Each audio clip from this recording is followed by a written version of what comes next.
There is one thing in skateboarding that I struggled with more than anything else. More than ollies, more than kickflips, more than backside 180s, and more than shinners. It was pacing and patience.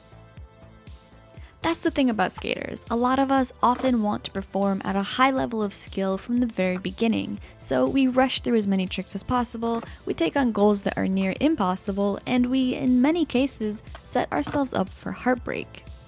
Even muscle soreness turns into a vicious cycle. I skate too hard, take a break because I'm sore, skate harder the next session to make up for the lost time, rest an extra day because I'm sore again, and then skate too hard again. Admittedly, my endurance and strength is at an all-time high right now, but I know that I'm a work in progress. I'm working through my problem with pacing and patience. I mean, how do I pace myself when skateboarding is just so much fun? And I actually have a good answer for that, Sarah. You pace yourself because one day your impatience is going to result in an injury that actually takes you off the skateboard. And that fear has actually done a lot to help me get through this rushed mindset. I also know that learning how to pace myself will result in me skating better for longer.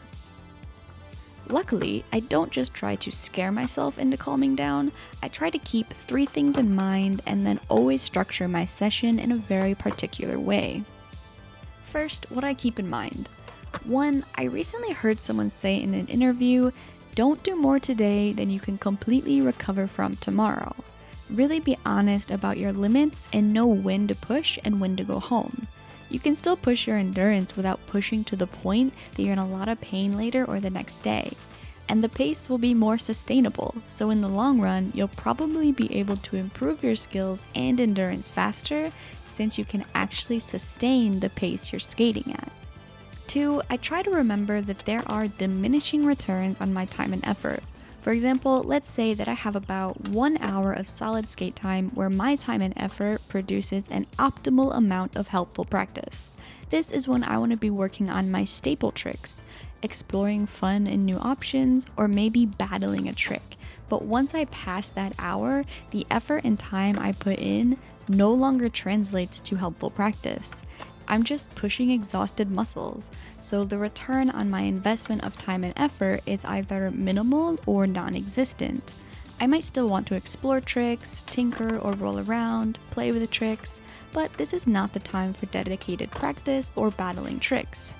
Unfortunately, it does take some time and awareness to really figure this out, but it's so helpful to recognize when you're no longer skating at your peak. It can also reduce frustration because I know that the dip in my skill is probably related to the fact that I'm tired. And of course, that threshold will look very different for all of us. Finally, I remind myself that learning to skateboard isn't a race or a competition. Skating takes a lot of time, and we need to give ourselves time to fail. Time to fail over and over again, because doing that will also give us time to succeed. We need both time for failure and time for success in skateboarding. And thinking about it this way has definitely taken a lot of pressure off my shoulders personally to quote-unquote progress faster.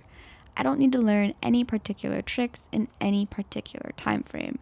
I just need to give myself enough time to fail that I can succeed. Which is why tinkering, footwork, and playing with riding skills has really appealed to me a lot more recently. I just want to skate, have fun, and pace myself so that I can have consistent, enjoyable sessions. And I do this by structuring my sessions in a very gradual way, with a long, slow warm-up that builds up into more difficult tricks, which can lead me into either drilling some tricks I've been working on, battling a new trick for fun, or just having a relaxed session with no expectations. Every time I rush into the core of my skate session from the very beginning, I end up frustrated and not having fun. So I try to pace the actual session itself from very gentle to as hard as I feel like skating that day. My warm-up is typically 25 to 50% of the whole session, depending on how long I can skate. So I mean it. Taking a slow pace, oddly enough, helps me skate better and progress faster than one might expect. So go out, take each session a day at a time, and have fun.